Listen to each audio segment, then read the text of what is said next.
ศกแห่งใจฝากลงไปกองปทุมวันบ้านเกิดบ่อนานก็ถืออุทธรกับให้ฟ้าฝนเจ้าเอ๋ยบ่น่าลงโทษท่านใดบ้านเหนือบ้านใต้ก็ถือน้ำท่วมไหลนองสองฟองแสซ้ำซอยไหลลงเหมือนฟ้าหลังฝนแกล้งคนให้น้ำไหลนองขอเป็นแห่งใจฝากลงไปเอาอาพี่น้องน้ำเสไหลนองท่วมกองปทุมมาวันขอจงสู้เด้อสู้เด้ออย่าหวาดสาวปทุมวันหากกันคือลูกเขานี้น้ำขึ้นไหลนองแต่ใจเอ้ยน้องเด็กดี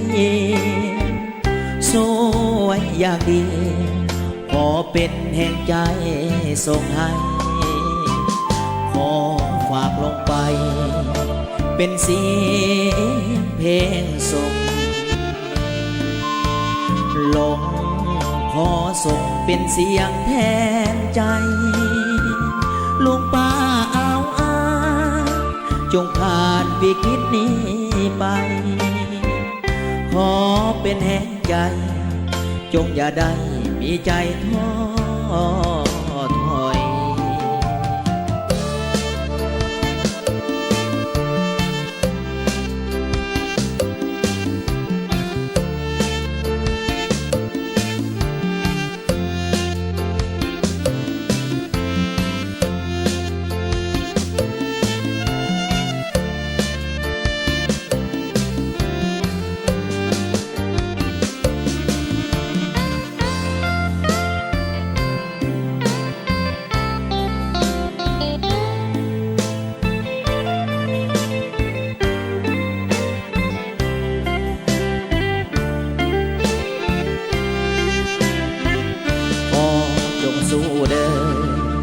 สู้เด้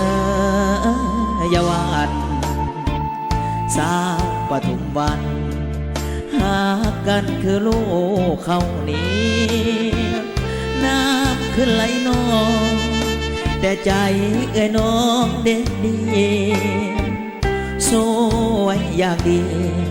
ขอเป็นแห่งใจส่งให้ขอฝากลงไป